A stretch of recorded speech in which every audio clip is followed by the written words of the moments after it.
도쿄 최고의 미슐랭 3스타 초밥집에서 벌어진 충격적인 사건 때문에 일본이 발칵 뒤집혔습니다. 40년 경력의 전설적인 초밥 장인이 한 입 맛보고는 젓가락을 떨어뜨리며 이런 말을 했는데요. 이 초밥은 내가 먹어본 초밥 중 정말 최고야. 이 일로 정부 고위직들이 긴급히 소집되었습니다. 초밥 하나로 정부 고위직들이 소집된 일은 처음이었는데요. 일본 농업의 자존심이 송두리째 흔들리는 상황이었으니 당연한 결과였죠. 전문가들이 고개를 저었지만 현실은 그들의 예상을 완벽하게 뒤집고 있었습니다. 도대체 한국에서 무슨 일이 벌어지고 있는 걸까요? 왜 일본 정부는 이 사실을 숨기려 했을까요? 여러분의 좋아요와 구독은 더 감동적인 영상 제작을 하는데 큰 힘이 됩니다. 바로 이야기 들어가겠습니다. 믿기 힘들겠지만 이 모든 사건의 시작은 일본 최고 엘리트 기자 한 명의 작은 실수에서 비롯되었습니다. 평생 한국을 무시하고 비웃어왔던 그 기자가 우연히 마주한 진실은 일본 전체를 뒤흔드는 거대한 파문을 일으키게 됩니다. 안녕하세요. 저는 카스가 미레이라고 합니다. 올해 35세고요. 도쿄TV 탐사보도팀에서 10년째 기자로 일하고 있어요. 주로 경제랑 산업, 기술 쪽 취재를 담당하고 있습니다. 제 성격을 말씀드리자면 좀 냉철하고 분석적인 편이에요. 감정보다는 데이터로 판단하는 걸 좋아하거든요. 솔직히 자존심도 좀 강한 편이고 전형적인 커리어 우먼이라고 보시면 될 것 같아요. 제가 이런 성격을 갖게 된 건 어릴 때부터 받은 교육 때문이었어요. 아버지는 도쿄대학교 경제학과 교수셨고 어머니는 미쓰비시 중공업에서 근무하셨습니다. 두 분 다 일본의 기술력과 문화에 대한 자부심이 대단하셨죠. 아버지가 항상 말씀하시길 일본은 세계에서 가장 우수한 나라이고 특히 장인 정신과 기술력은 그 누구도 따라올 수 없다고 하셨어요. 어머니 역시 다른 아시아 국가들은 일본을 흉내낼 뿐이고 진짜 기술은 일본에만 있다고 늘 강조하셨습니다. 그런 환경에서 자라다 보니 자연스럽게 일본 최고주의 사상이 제 마음속 깊이 자리 잡았죠. 대학교 때도 직장에 들어와서도 그 생각은 변하지 않았습니다. 특히 한국에 대해서는 더욱 회의적이었어요. 회사 동료인 다나카 유지가 항상 비웃으며 한국은 그냥 일본 따라하기만 하는 나라라고 말했거든요. 삼성도 소니 따라한 거고 현대차도 도요타 베낀 거라면서 한국 농업은 웃기는 소리라고 조롱했어요. 저도 그 말에 완전히 동조했습니다. 한국 기술이 일본을 넘어선다는 건 상상도 할 수 없는 일이었죠. 그런데 이상하게도 제 대학 선배인 사토 아키코는 달랐어요. 아키코는 한국 문화에 관심이 많았고 가끔 한국 기술에 대해 긍정적으로 말하곤 했습니다. 믿기 힘들겠지만 요즘 한국 기술이 정말 대단하고 특히 농업 분야에서는 일본도 배워야 할 게 많다고 하셨거든요. 하지만 저는 그런 말을 들을 때마다 속으로 비웃었어요. 아키코 선배가 한국 드라마를 좋아해서 객관적 판단력이 완전히 흐려진 거라고 생각했거든요. 그런 제가 이날 상상할 수 있겠어요? 인생에서 가장 충격적인 경험을 하게 됩니다. 긴자에 있는 전통 초밥집 혼케 시모무라를 찾았어요. 40년 경력의 장인 후카미 고로 씨가 운영하는 곳이죠. 이분은 일본 전통 초밥에 살아있는 전설 같은 분이었습니다. 제가 찾아간 이유는 일본 전통 음식 문화에 대한 다큐멘터리를 준비하고 있었기 때문이에요. 후카미 씨는 정말 일본 쌀에 대한 자부심이 대단한 분이었습니다. 일본 쌀만큼 완벽한 쌀은 세상에 없다고 하시면서 특히 니가타현 고시히카리는 신이 내린 선물이라고 눈빛을 반짝이며 말씀하셨어요. 40년간 초밥을 만들어 왔지만 일본 쌀을 뛰어넘는 쌀은 단 한 번도 만나본 적이 없다고 하셨습니다. 저는 그 말에 깊이 공감했어요. 역시 일본이 최고구나 싶었죠. 카메라를 돌리며 후카미 씨의 장인 정신을 담아내고 있었습니다. 그런데 여기서 정말로 충격적인 반전이 터집니다. 갑자기 후카미 씨가 오늘 특별한 쌀이 하나 들어왔다며 한번 먹어보겠냐고 물었어요. 저는 당연히 일본 쌀의 새로운 품종이겠거니 생각했죠. 후카미 씨가 조심스럽게 쌀을 꺼내 보이며 이건 한국산 경김이라고 말했습니다. 농업 관련 지인이 한번 써보라고 가져다 줬다고 하시더군요. 그 순간 저는 깜짝 놀랐어요. 한국 쌀이라고요? 믿기 힘들겠지만 후카미 씨 같은 분이 한국 쌀을 써보신다는 게 정말 충격이었습니다. 하지만 더 놀라운 건 그 다음이었어요. 후카미 씨가 그 쌀로 초밥을 만들기 시작했습니다. 40년간 쌓인 경험으로 쌀을 씻고 물의 양을 조절하고 정확한 시간에 맞춰 밥을 지었죠. 그리고 마침내 완성된 초밥 한 점을 제 앞에 놓았습니다. 저는 약간 주저했어요. 솔직히 한국 쌀로 만든 초밥이 맛있을 거라고는 전혀 생각하지 않았거든요. 다나카 유지의 말이 머릿속에 맴돌았죠. 한국이 뭘 안다고? 하지만 후카미 씨의 눈빛에는 뭔가 특별한 기대감이 있었습니다. 저는 반신반의하며 젓가락을 들었어요. 그런데 상상할 수 있겠어요? 첫 한 입을 입에 넣는 순간 세상이 멈춘 것 같았습니다. 쌀알 하나하나가 입안에서 부드럽게 풀어지면서도 완벽한 탄력이 있었어요. 단맛이 깔끔하게 올라오면서 뒷맛까지 정말 깨끗했습니다. 이게 진짜 한국 쌀로 만든 초밥이라는 게 믿기지 않았어요. 저보다 더 놀란 건 후카미 씨였습니다. 그는 똑같은 초밥을 하나 더 만들어 자신도 먹어봤어요. 그리고는 젓가락을 내려놓고 한참 동안 말이 없었습니다. 그의 얼굴에는 지금까지 본 적 없는 표정이 떠올랐어요. 후카미 씨의 목소리가 떨리며 정말 다르다고 하셨습니다. 40년간 초밥을 만들어 왔지만 이런 쌀은 처음이라고 하시면서 일본 쌀과는 완전히 다른 특성이지만 분명히 우수하다고 말씀하셨어요. 아니, 어떤 면에서는 하다가 말을 멈추셨어요. 하지만 그 표정만으로도 충분히 알 수 있었습니다. 제 머릿속이 완전히 하얘졌어요. 이게 어떻게 가능한 일인가? 일본 최고의 장인이 한국 쌀에 대해 이런 반응을 보인다는 게 정말 믿기지 않았습니다. 40년간 일본 쌀만을 고집해온 분이 한국 쌀을 보고 감탄하다니요. 저는 다시 물어봤어요. 정말로 이 쌀이 좋은 거냐고, 혹시 제가 잘못 이해한 건 아닐까 싶어서요. 후카미 씨는 고개를 끄덕이며 좋다는 표현으로는 부족하다고 하셨습니다. 이 쌀은 정말 특별하다고, 일본 쌀과는 다른 방향이지만 분명히 최고 수준이라고 말씀하셨어요. 아니, 솔직히 말하면 하시다가 잠시 망설이시더니 어떤 부분에서는 일본 쌀보다 나을 수도 있다고 말씀하셨습니다. 그 말을 듣는 순간 제 가슴이 쿵쿵 뛰기 시작했어요. 일본 최고의 초밥 장인이 한국 쌀이 일본 쌀보다 나을 수 있다고 말한 거예요. 이건 정말 상상도 못했던 일이었습니다. 저는 급히 다나카 유지에게 전화를 걸었어요. 믿기 힘들겠지만 방금 엄청난 일을 겪었다고 혼케 시모무라 후카미 씨가 한국 쌀에 대해 말한 걸 전하려고 했는데요. 하지만 유지는 제 말을 비웃으며 끊어버렸습니다. 설마 저도 한류에 빠진 거냐면서 한국 쌀이 일본 쌀보다 좋다는 건 말이 안 된다며 그런 헛소리 그만하라고 했어요. 하지만 저는 방금 제 눈으로 직접 확인했어요. 후카미 씨의 반응을 받고 직접 맛도 봤습니다. 이건 단순한 착각이 아니었어요. 뭔가 제가 모르는 진실이 있다는 걸 직감했습니다. 그날 밤 집에 돌아와서도 계속 그 맛이 입안에 맴돌았어요. 그리고 후카미 씨의 놀란 표정이 머릿속에서 떠나지 않았습니다. 한국 쌀이 정말 일본 쌀과 경쟁할 수 있는 수준이라는 게 가능한 일일까요? 아키코 선배가 했던 말이 갑자기 떠올랐어요. 믿기 힘들겠지만 요즘 한국 기술이 정말 대단하다고 했던 그 말이요. 그때는 그냥 넘어갔던 말인데 혹시 선배가 뭔가 알고 있는 건 아닐까 싶었습니다. 저는 침대에 누워서도 잠이 오지 않았어요. 마음 한구석에서 불안감이 올라왔습니다. 제가 지금까지 믿어왔던 것들이 혹시 틀렸던 건 아닐까? 일본이 모든 면에서 최고라고 생각했는데 정말 그런 걸까? 다음 날부터 저는 한국 농업에 대해 본격적으로 조사하기로 마음먹었습니다. 이 충격적인 경험의 진실을 반드시 알아내야겠다고 생각했어요. 그 충격적인 사건 이후 저는 제대로 잠을 이루지 못했어요. 한국 쌀이 일본 최고 장인을 감탄시켰다는 사실이 계속 머릿속을 맴돌았거든요. 다음 날 아침 회사에 도착하자마자 편집장이 급하게 달려왔어요.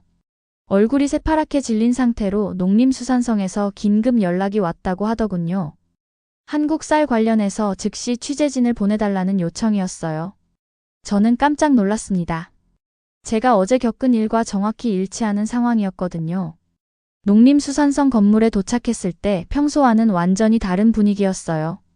복도 곳곳에서 공무원들이 급하게 뛰어다니고 있었고 회의실마다 불이 켜져 있었습니다. 여기저기서 들리는 대화 소리도 심상치 않았어요. 그런데 여기서 정말로 충격적인 일이 벌어집니다. 저는 경제농업자문위원인 노다 타쿠로 교수와 면담을 하게 되었는데요. 도쿄대학교 농업경제학과 교수로 일본 농업정책의 핵심 인물이셨어요. 그런데 교수님과 함께 있던 농림수산성 국장 야마다 겐지 씨의 반응이 정말 가관이었습니다. 야마다 국장은 제가 한국 쌀 이야기를 꺼내자 비웃으며 말했어요. 한국 따위가 일본 농업을 위협한다는 건 말도 안 되는 소리라고, 그런 근거 없는 루머에 현혹되면 안 된다고 했습니다. 그러면서 일본의 농업 기술은 세계 최고이고 한국은 아직 일본의 발끝에도 못 미친다고 단언했어요. 하지만 노다 교수의 표정은 달랐습니다. 심각한 우려가 드러나 있었거든요. 교수님이 조심스럽게 꺼내신 이야기는 정말 충격적이었어요. 한국산 쌀이 일본 고급 레스토랑에 은밀하게 유통되고 있다는 정보가 있다고 하시더군요. 그것도 일본산으로 둔갑해서 말이에요. 더 심각한 건 일본 농민들 사이에서 이미 이런 소문이 돌고 있다는 거였어요. 그런데 바로 그때 야마다 국장이 버럭 화를 냈습니다. 그런 헛소리를 믿으면 안 된다면서 한국 농업은 여전히 후진적이고 일본을 따라잡을 수 없다고 목소리를 높였어요. 일본의 장인 정신과 전통 농법은 한국 같은 나라가 절대 흉내낼 수 없다고 강조했습니다. 회의실 분위기가 순식간에 험악해졌어요.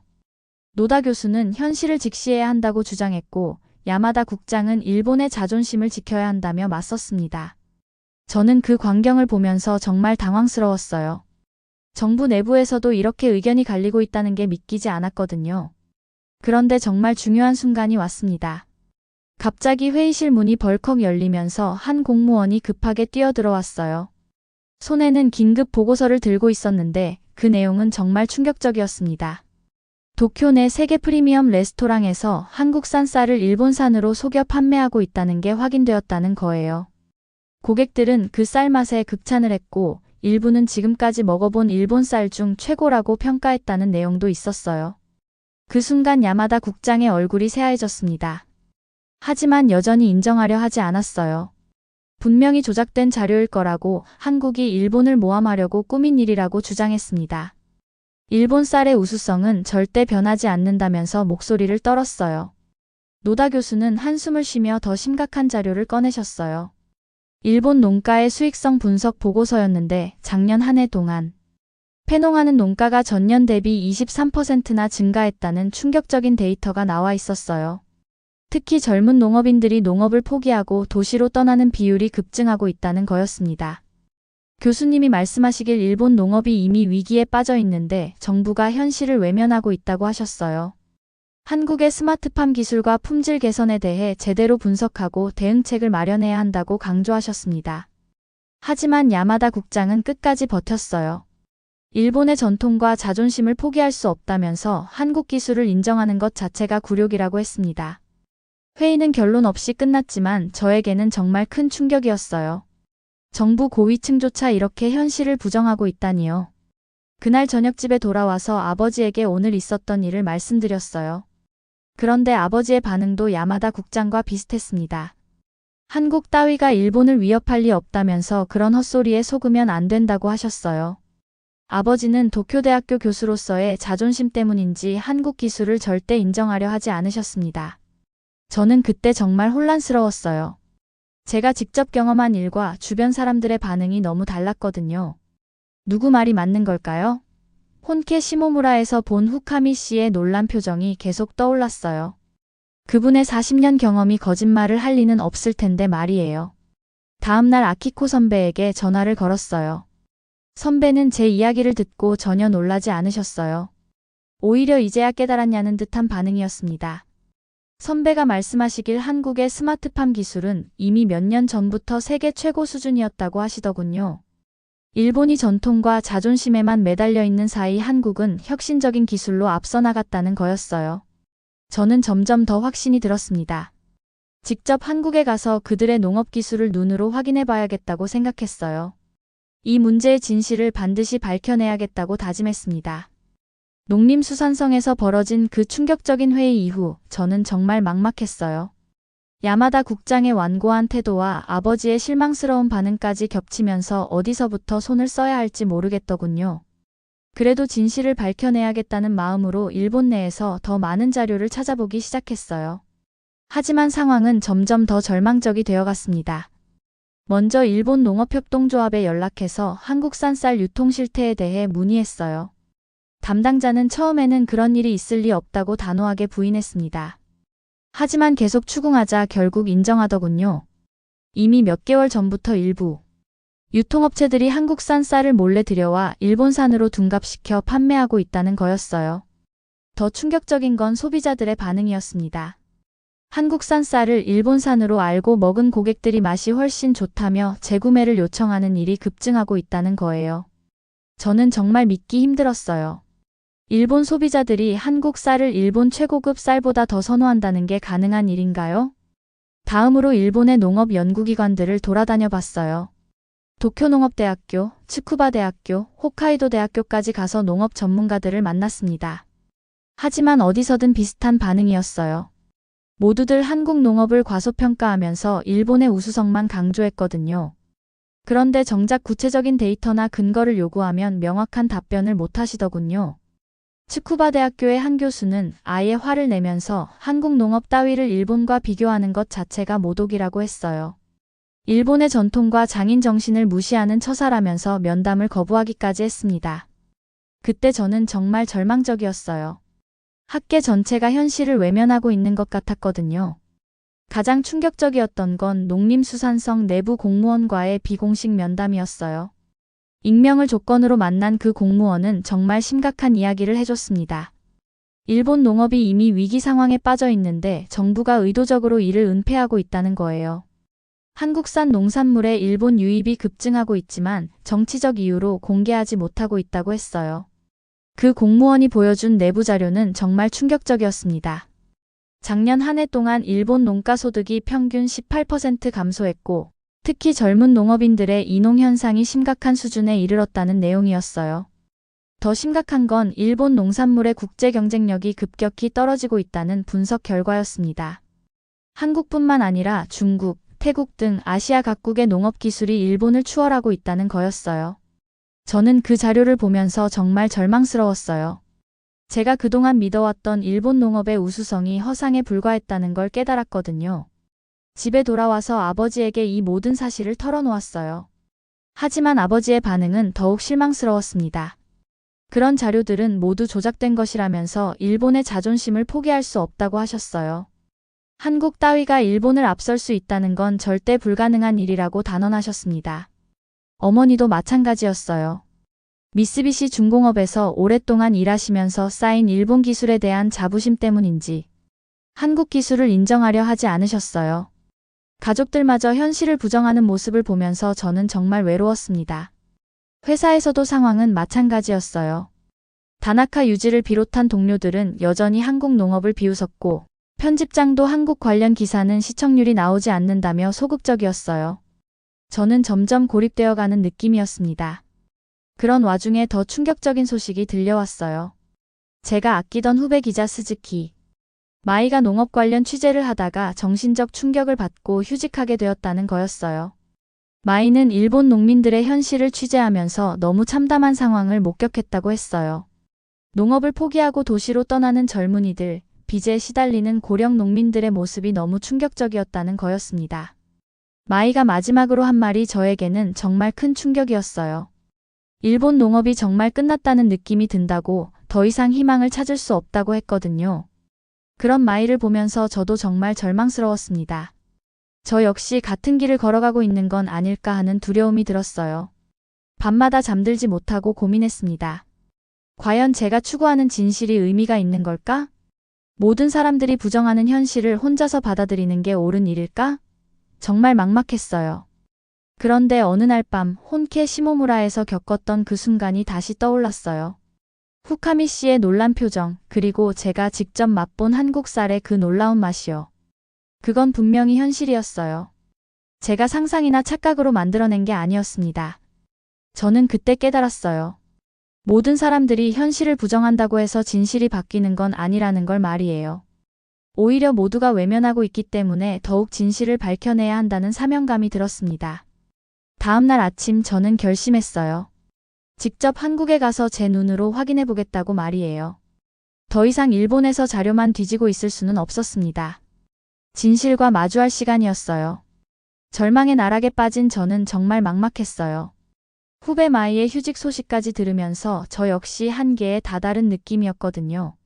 그래도 마지막으로 한 가지만 더 시도해보기로 했어요. 일본 내 고급 레스토랑들에서 정말로 한국산 쌀을 사용하고 있는지 직접 확인해 보는 거였습니다. 도쿄 긴자의 미슐랭 3스타 레스토랑 몇 곳에 연락해봤지만 모두 단호하게 거부했어요. 한국산 쌀 따위는 절대 사용하지 않는다면서 모욕적이라고까지 하더군요. 저는 정말 지쳤어요. 어디서도 진실을 찾을 수 없었고 모든 사람들이 현실을 부정하고 있었거든요. 그날 저녁 정말 우연한 기회가 찾아왔습니다. 집 근처 작은 이자카야에서 혼술을 하고 있는데 옆자리에 앉은 남성과 대화를 나누게 되었어요. 그분은 자신을 김재호라고 소개하시더군요. 한국에서 온 농업 연구자라고 하셨는데 전북대학교 농업생명과학대학 교수라고 하시더군요. 처음에는 그냥 예의상 인사만 나눴어요. 하지만 제가 농업 관련 기자라고 하자 갑자기 관심을 보이시더군요. 그래서 저도 모르게 요즘 겪고 있는 고민을 털어놓게 되었습니다. 한국 농업이 일본을 위협하고 있다는 소문이 있는데 아무도 인정하려 하지 않는다고 정말 답답하다고 말씀드렸어요. 김 교수님의 반응은 정말 예상 밖이었습니다. 전혀 놀라지 않으시면서 오히려 미소를 지으시더군요. 그리고는 믿기 힘들겠지만 한국 농업이 이미 일본을 넘어섰다고 담담하게 말씀하셨어요. 저는 깜짝 놀랐습니다. 일본에서는 아무도 인정하려 하지 않던 사실을 한국 연구자가 이렇게 자연스럽게 인정하다니요. 김 교수님이 스마트폰을 꺼내서 보여주신 자료들은 정말 충격적이었어요.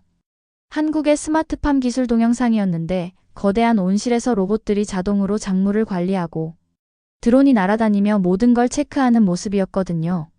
마치 공상과학 영화 같았습니다. 더 놀라운 건 데이터였어요. 한국 쌀의 품질 지표들이 일본 최고급 품종들을 모든 면에서 압도하고 있었거든요. 단백질 함량, 아밀로스 비율, 식미값까지 완벽했어요. 특히 경기미는 일본 고시 히카리보다 종합 점수가 훨씬 높았습니다. 김 교수님이 말씀하시길 한국의 농업 기술은 이미 네덜란드, 이스라엘과 어깨를 나란히 하는 세계 최고 수준이라고 하시더군요. IoT, 빅데이터, 인공지능을 모두 접목한 차세대 농업이라는 거였어요. 일본이 전통 농법에만 매달려 있는 사이 한국은 완전히 다른 차원으로 발전했다는 거였습니다. 저는 정말 충격을 받았어요. 일본에서 아무도 인정하려 하지 않던 현실을 한국 연구자가 이렇게 명확한 데이터로 보여주시다니요. 그런데 김 교수님의 다음 말이 더욱 놀라웠어요. 한국에서는 이미 몇 년 전부터 일본 농업을 추월했다는 게 상식이라고 하시더군요. 오히려 일본이 왜 아직도 모르고 있는지 신기하다고 하셨어요. 김 교수님은 정말 겸손한 분이셨어요. 한국이 앞서 있다고 해서 자만하거나 일본을 무시하는 기색이 전혀 없었거든요. 오히려 일본의 전통 농업에서 배울 점이 많다고 하시면서 상호 협력이 중요하다고 강조하셨어요. 그런 모습이 정말 인상적이었습니다. 가장 충격적이었던 건 김 교수님이 보여주신 글로벌 농업 기술 순위였어요. 한국이 스마트팜 기술 분야에서 세계 1위를 차지하고 있었고 일본은 10위 밖으로 밀려나 있었거든요. 이게 정말 현실이라는 게 믿기지 않았어요. 김 교수님이 마지막으로 하신 말씀이 저에게는 정말 큰 울림이었어요. 농업은 과거의 전통도 중요하지만 미래를 위한 혁신이 더 중요하다고, 한국은 그 혁신에 모든 걸 걸었다고 하시더군요. 젊은 농업인들이 IT 기술과 농업을 접목해서 완전히 새로운 농업을 만들어가고 있다는 거였어요. 이자카야를 나오면서 저는 완전히 다른 사람이 된 느낌이었어요. 절망의 구렁텅이에서 갑자기 희망의 빛을 본 것 같았거든요. 김 교수님과의 만남은 정말 예상치 못한 기적 같은 일이었습니다. 일본에서 아무도 들려주지 않던 진실을 한국 연구자가 이렇게 명확하게 보여주시다니요. 집에 돌아와서도 흥분이 가라앉지 않았어요. 김 교수님이 보여주신 자료들을 다시 정리하면서 정말 확신이 들었습니다. 한국 농업이 일본을 넘어선 건 더 이상 의심의 여지가 없었어요. 다음날 아침 편집장에게 달려가서 한국 취재를 제안했어요.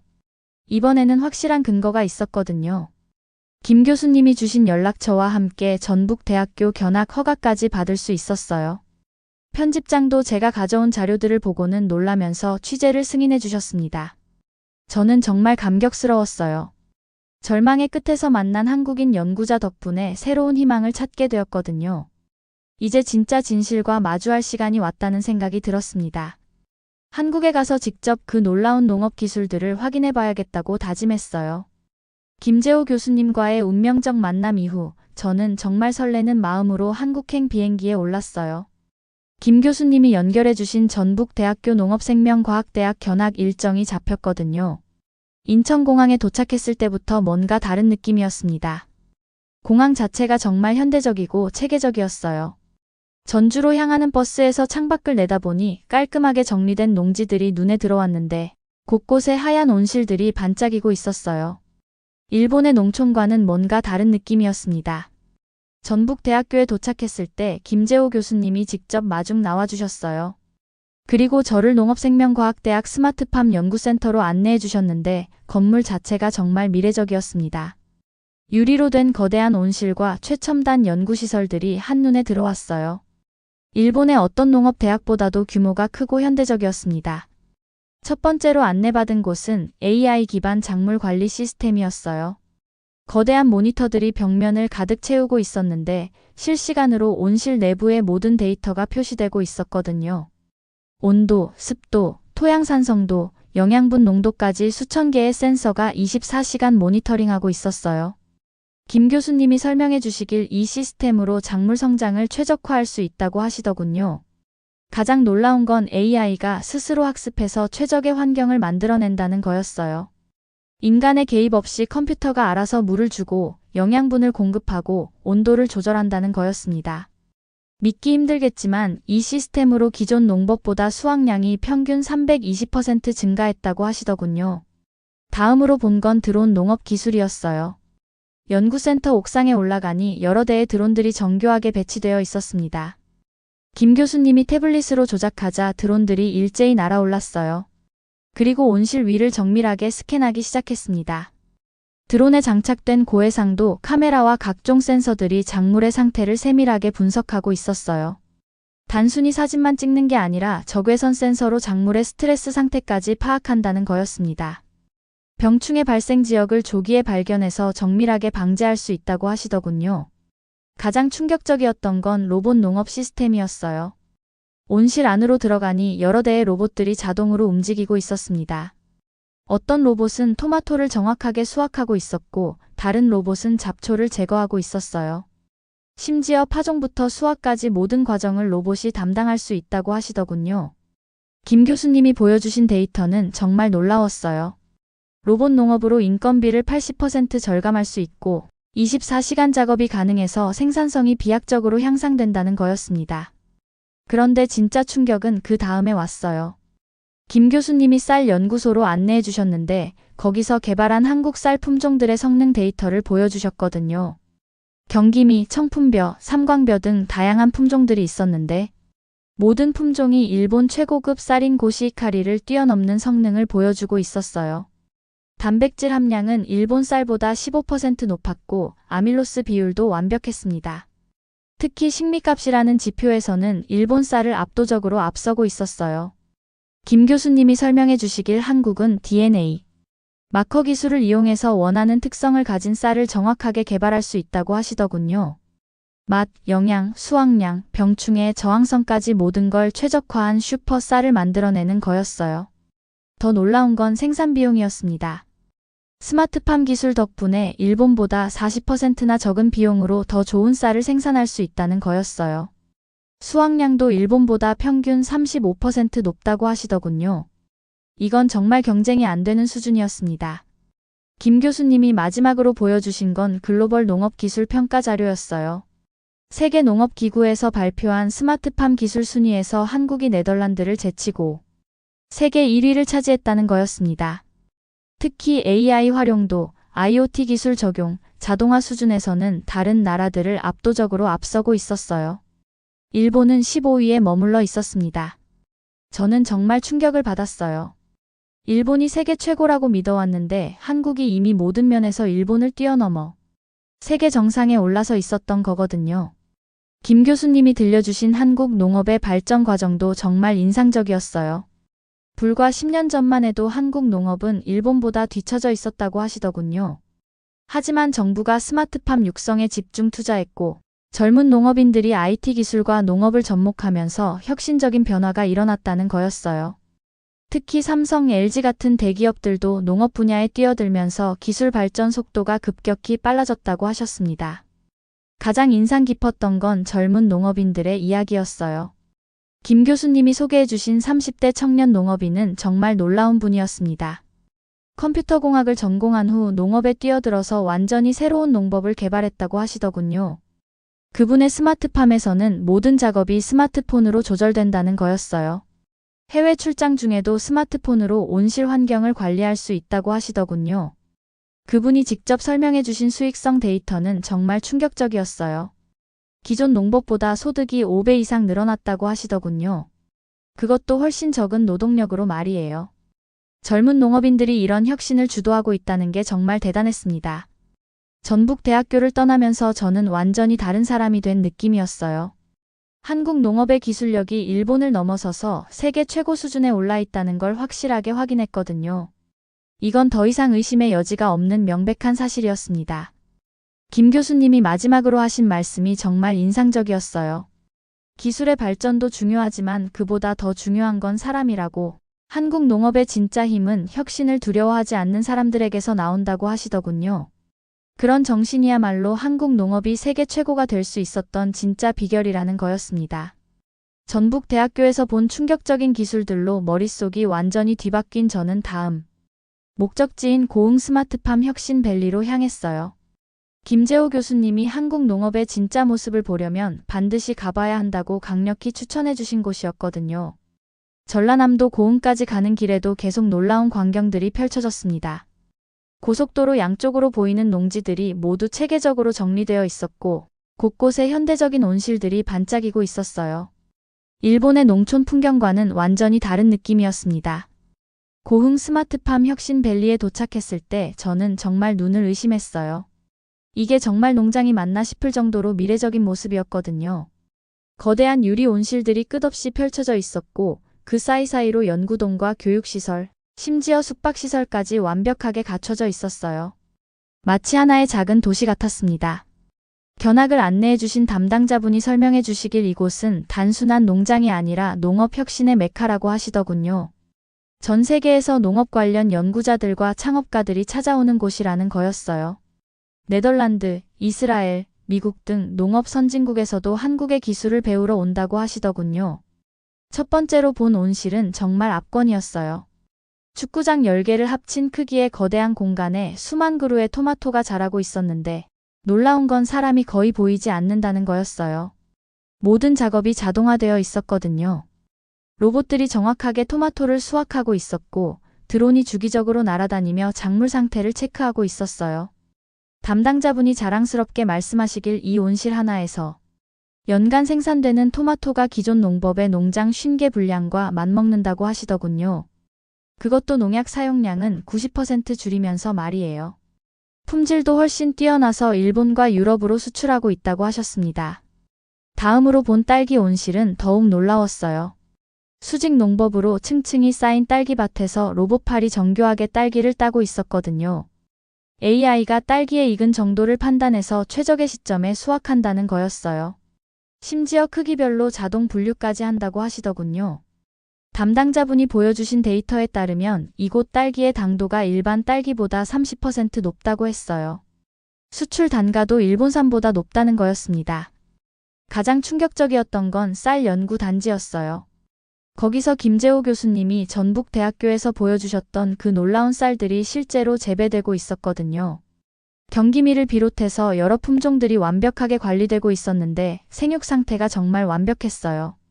담당 연구원분이 설명해 주시길 이곳에서 생산된 쌀들이 이미 일본 고급 레스토랑에 수출되고 있다고 하시더군요. 그것도 일본 최고급 쌀보다 높은 가격에 말이에요. 저는 그 순간 혼케 시모무라에서 겪었던 일이 떠올랐어요. 후카미 씨가 그렇게 놀라워했던 한국 쌀이 바로 이곳에서 생산된 거였구나 싶었습니다. 더 놀라운 건 생산 과정이었어요. 씨앗 파종부터 수확까지 모든 과정이 컴퓨터로 제어되고 있었거든요. 물 공급량, 영양분 농도, 온도와 습도까지 AI가 실시간으로 최적화하고 있었어요.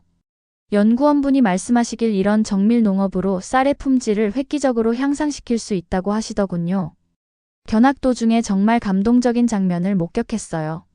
한 젊은 농업인이 스마트폰으로 온실 전체를 조절하고 있는 모습이었거든요. 그분은 컴퓨터공학을 전공한 후 농업에 뛰어든 청년 창업가라고 하시더군요. 농업이 이렇게 첨단 기술과 결합되니까 정말 재미있어요. 매일매일이 새로운 도전이에요. 그분의 열정적인 모습이 정말 인상적이었습니다. 그분이 운영하는 스마트팜의 수익성 데이터는 정말 놀라웠어요. 기존 농법보다 소득이 6배나 증가했다고 하시더군요. 그것도 훨씬 적은 노동시간으로 말이에요. 해외 출장을 가서도 스마트폰으로 농장을 관리할 수 있다고 하셨습니다. 혁신밸리 곳곳을 둘러보면서 저는 정말 감탄의 연속이었어요. 교육시설에서는 전 세계에서 온 농업 연구자들이 한국의 스마트팜 기술을 배우고 있었거든요. 유럽, 미국, 심지어 일본에서 온 연구자들도 있었어요. 그들이 한국 기술을 배우려고 열심히 노트를 적는 모습을 보면서 정말 자존심이 무너지는 느낌이었습니다. 가장 충격적이었던 건 글로벌 농업기술 컨퍼런스가 열리고 있었다는 거예요. 세계 각국의 농업 전문가들이 모여서 한국의 스마트팜 기술에 대해 토론하고 있었거든요. 한 네덜란드 전문가는 한국이 이미 네덜란드를 뛰어넘어 세계 최고가 되었다고 인정하고 있었어요. 이스라엘 연구자도 한국의 AI 농업 기술을 극찬하고 있었습니다. 컨퍼런스에서 발표된 자료들은 정말 놀라웠어요. 한국의 스마트팜 기술이 생산성, 품질, 지속 가능성 모든 면에서 세계 1위를 차지하고 있다는 거였거든요. 특히 AI와 빅데이터를 활용한 정밀 농업 분야에서는 다른 나라들을 압도적으로 앞서고 있다고 했어요. 일본은 순위표에서 한참 뒤처져 있었습니다. 혁신밸리를 나오면서 저는 완전히 다른 사람이 된 느낌이었어요. 한국에 대한 모든 편견이 완전히 사라졌거든요. 아니, 편견을 넘어서서 깊은 존경심까지 들었습니다. 한국이 이렇게 놀라운 농업 혁신을 이뤄냈다는 게 정말 대단했어요. 저는 그날 밤 호텔에서 지금까지의 경험들을 정리하면서 정말 많은 생각이 들었어요. 일본에서 그토록 부정하려 했던 현실이 이렇게 명확하게 드러났거든요. 한국 농업이 일본을 넘어서서 세계 최고가 되었다는 건 더 이상 의심할 여지가 없는 사실이었습니다.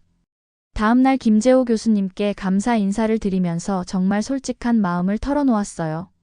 일본에서 한국을 무시하고 비웃었던 제 자신이 정말 부끄럽다고, 이제는 한국 농업을 진심으로 존경한다고 말씀드렸습니다.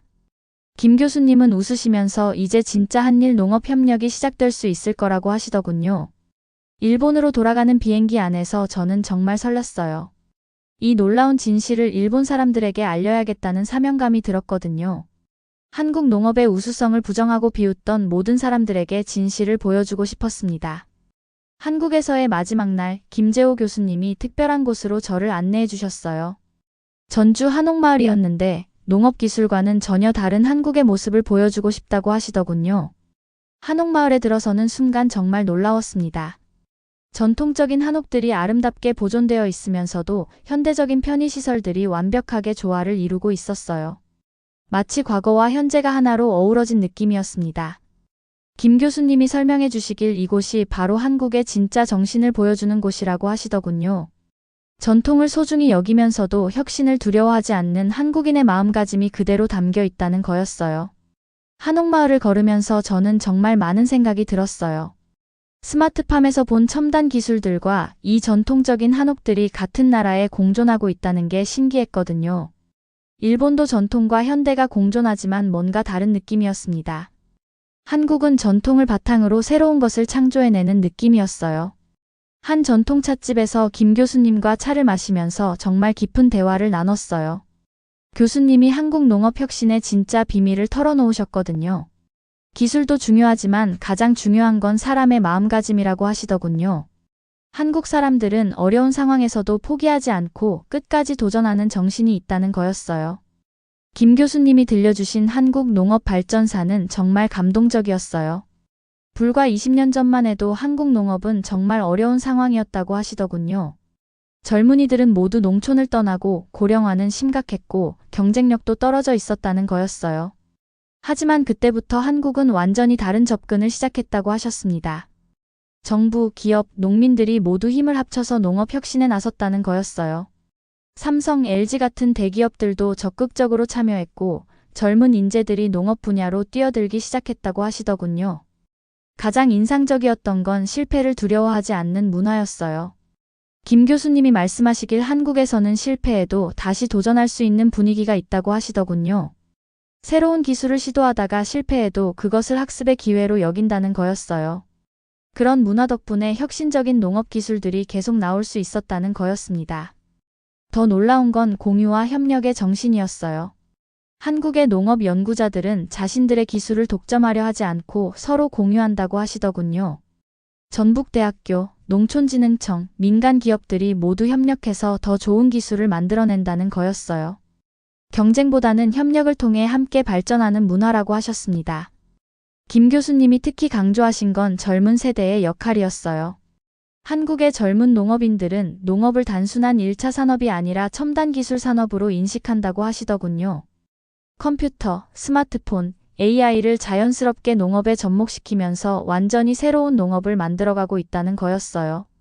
그들에게는 농업이 촌스러운 일이 아니라 가장 혁신적이고 미래지향적인 일이라는 거였습니다.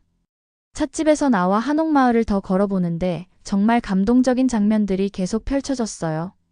한할아버지가 저희를 보시고는 일본에서 오셨느냐고 물어보시더군요. 그러면서 일본분이 한국에 관심을 가져주셔서 고맙다고 말씀하시는 거예요. 저는 정말 부끄러웠어요. 그동안 한국을 무시하고 비웃었던 제 자신이 너무나 창피했거든요. 한 전통 공예품 가게에서 만난 젊은 장인분도 인상적이었어요. 전통 도자기를 만드시는데 최신 기술도 함께 활용하고 계시더군요. 3D 프린터로 디자인을 먼저 확인하고 인터넷으로 전 세계에 판매도 하신다고 하시더군요. 전통과 혁신이 자연스럽게 어우러진 모습이었어요. 그분이 말씀하시길 한국 사람들은 새로운 것을 받아들이는데 거부감이 없다고 하시더군요. 오히려 새로운 기술이 나오면 어떻게 활용할지 먼저 고민한다는 거였어요. 그런 열린 마음가짐이 한국이 빠르게 발전할 수 있었던 비결이라고 하셨습니다. 한옥마을의 마지막 코스는 전통 한식당이었어요. 김 교수님이 한국의 전통 음식을 소개해주고 싶다고 하셨거든요. 그런데 그 한식당도 정말 특별했어요. 전통 요리법을 그대로 유지하면서도 현대적인 플레이팅과 서비스를 접목시켰더군요. 음식 맛은 정말 환상적이었습니다. 특히 그곳에서 나온 쌀밥은 제가 혼케 시모무라에서 맛봤던 그 놀라운 맛이었어요. 한국의 우수한 쌀로 만든 밥이 이렇게 맛있을 수 있다니 정말 감탄스러웠습니다. 식사를 마치고 김 교수님이 마지막으로 해주신 말씀이 저에게는 정말 큰 울림이었어요. 한국과 일본은 역사적으로 어려운 시기도 있었지만 이제는 서로 배우고 협력해야 할 때라고 하시더군요. 농업 분야에서도 한국의 기술과 일본의 전통이 만나면 더 훌륭한 결과를 만들어낼 수 있을 거라고 하셨어요. 경쟁이 아니라 협력을 통해 함께 발전해 나가자고 하셨습니다. 저는 그 말씀을 들으면서 정말 많은 반성을 했어요. 그동안 제가 얼마나 편협한 생각을 가지고 있었는지 깨달았거든요. 한국을 무시하고 일본만이 최고라고 생각했던 제 자신이 정말 부끄러웠습니다. 한국 사람들의 열린 마음가짐과 혁신 정신, 그리고 따뜻한 인간미를 보면서 진정한 존경심이 들었어요. 한옥마을을 떠나면서 저는 완전히 새로운 사람이 된 느낌이었어요. 한국에 대한 인식이 180도 바뀌었을 뿐만 아니라 제 자신의 가치관까지 변화했거든요. 이제는 다른 나라를 무시하거나 편견을 가지는 것이 얼마나 어리석은 일인지 깨달았습니다. 김 교수님과 헤어지면서 약속했어요. 일본으로 돌아가서 한국 농업의 우수성과 한국 사람들의 훌륭한 정신을 꼭 알리겠다고 말이에요. 그리고 진정한 한일 농업 협력이 이루어질 수 있도록 제가 할 수 있는 모든 노력을 다하겠다고 다짐했습니다. 인천공항으로 향하는 버스 안에서 저는 정말 많은 생각이 들었어요. 이번 한국 여행은 단순한 취재가 아니라 제 인생을 바꾼 여행이었거든요. 한국의 놀라운 농업 기술도 감동적이었지만 그보다 더 감동적이었던 건 한국 사람들의 마음이었어요. 겸손하면서도 자신감 있고 전통을 소중히 여기면서도 혁신을 두려워하지 않는 그런 모습들이 정말 인상적이었습니다. 인천공항에서 도쿄행 비행기에 오르면서 저는 정말 설레는 마음이었어요. 가방 안에는 한국에서 촬영한 놀라운 영상들과 자료들이 가득 들어 있었거든요. 이제 일본으로 돌아가서 이 모든 진실을 사람들에게 알려야겠다는 사명감으로 가슴이 뛰었습니다. 비행기 안에서 지난 며칠간의 경험들을 정리하면서 정말 많은 감정이 밀려왔어요. 한국에 대한 편견으로 가득했던 제가 이렇게 완전히 바뀔 수 있다니 저 스스로도 믿기 힘들었거든요. 한국의 놀라운 농업 기술과 그보다 더 감동적이었던 한국 사람들의 정신을 생각하니 가슴이 뜨거워졌습니다. 도쿄에 도착하자마자 편집장에게 달려가서 한국에서 촬영한 영상들을 보여드렸어요. 편집장은 처음에는 반신반의하는 표정이었는데 영상을 보더니 완전히 놀라시더군요. 로봇이 농사를 짓고 AI가 작물을 관리하는 모습, 그리고 일본을 뛰어넘는 놀라운 데이터들을 보시고는 이건 정말 대단한 특종이라고 하셨어요. 바로 특별 다큐멘터리 제작을 승인해 주셨습니다. 영상 편집을 하면서 저는 정말 조심스럽게 작업했어요. 한국을 객관적이고 공정하게 보여주고 싶었거든요. 과장하지도 않고 축소하지도 않으면서 제가 직접 본 그대로의 모습을 담아내려고 노력했습니다. 특히 김재호 교수님과의 인터뷰 부분은 정말 감동적으로 편집했어요.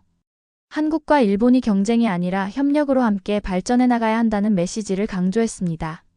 다큐멘터리 제목은 한국 농업의 기적 혁신과 협력의 새로운 모델로 정했어요. 일본 시청자들이 한국의 발전상을 제대로 이해할 수 있도록 구성했습니다. 방송 전에 다나카 유지를 비롯한 동료들에게 미리 보여줬는데 모두들 충격을 받더군요. 그동안 한국을 무시했던 것을 후회한다면서 정말 놀라운 변화라고 했어요. 다나카 유지는 특히 미안하다고 하면서 자신도 편견을 버리겠다고 다짐했습니다. 방송 당일 저는 정말 떨렸어요. 과연 일본 시청자들이 이 진실을 어떻게 받아들일까 하는 걱정이 들었거든요. 하지만 용기를 내서 방송에 임했습니다. 한국의 놀라운 농업 혁신과 그 뒤에 숨겨진 철학을 정확히 전달하고 싶었어요. 방송 반응은 정말 폭발적이었습니다. 시청률도 높았지만 더 중요한 건 시청자들의 반응이었어요. 온라인 댓글들을 보니 대부분 한국의 발전상에 놀라면서도 존경심을 표하는 내용들이었습니다. 한국을 무시했던 자신들을 반성한다는 댓글들도 많았어요. 특히 인상적이었던 건 젊은 시청자들의 반응이었습니다. 한국에서 농업을 배우고 싶다는 사람들, 한일 농업협력에 참여하고 싶다는 사람들이 정말 많았어요. 제가 의도했던 것보다 훨씬 긍정적인 반응이었습니다. 방송 이후 정말 놀라운 일들이 연달아 일어났어요. 농림수산성에서 연락이 와서 한일 농업기술 교류 사업을 추진하고 싶다고 하더군요. 야마다 국장도 태도가 완전히 바뀌어서 한국의 기술을 배워야 한다고 인정하시더군요. 일본 농업계 전체가 한국에 대한 인식을 바꾸기 시작했습니다. 전국 각지의 농업인들에게서도 연락이 왔어요. 한국의 스마트팜 기술을 도입하고 싶다는 문의들이 쏟아졌습니다. 특히 젊은 농업인들의 관심이 뜨거웠어요. 한국에서 연수를 받고 싶다는 신청도 많이 들어왔습니다. 일본 농업에 새로운 바람이 불기 시작한 거였어요. 더 감동적이었던 건 아버지의 변화였어요. 처음에는 여전히 반대하시더니 방송을 보신 후 완전히 달라지셨거든요. 한국의 기술력을 인정하시면서 제가 한 일을 자랑스러워 하셨어요. 도쿄대학교에서도 한국과의 농업기술 교류를 추진하겠다고 하시더군요. 아키코 선배는 정말 기뻐하시면서 제가 진실을 밝혀낸 것을 축하해 주셨습니다. 몇 주 후에는 더욱 놀라운 소식이 들려왔어요. 김재호 교수님으로부터 연락이 온 건데 한국에서 한일 농업기술교류센터를 설립하기로 했다는 거였어요. 그리고 저에게 그 센터의 일본 측 코디네이터 역할을 맡아달라고 제안하셨습니다. 정말 영광스러운 일이었어요. 저는 망설임 없이 수락했습니다. 이제 제 인생의 새로운 챕터가 시작되는 거였어요.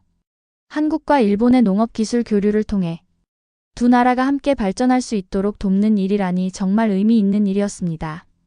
김 교수님과의 협력으로 다양한 프로젝트들이 진행되기 시작했어요. 일본 농업인들의 한국 연수 프로그램, 한국 기술의 일본 도입 사업, 공동 연구 개발 프로젝트까지 정말 다양한 일들이 펼쳐졌습니다. 제가 중간에서 교량 역할을 하면서 두 나라의 농업 발전에 기여할 수 있게 되었어요.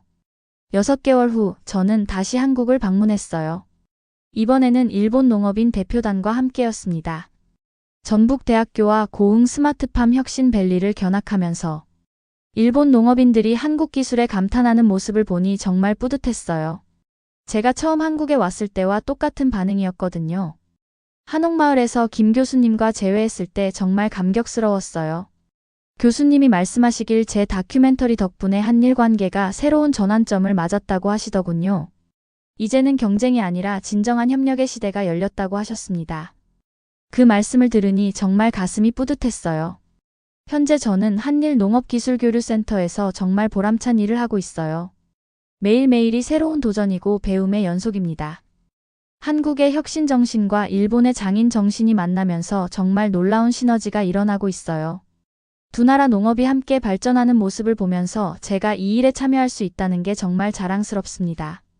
지금 생각해보면 혼케 시모무라에서의 그 작은 경험이 제 인생을 완전히 바꿔놓았어요. 편견을 버리고 진실을 받아들이는 것이 얼마나 중요한지 깨달았습니다.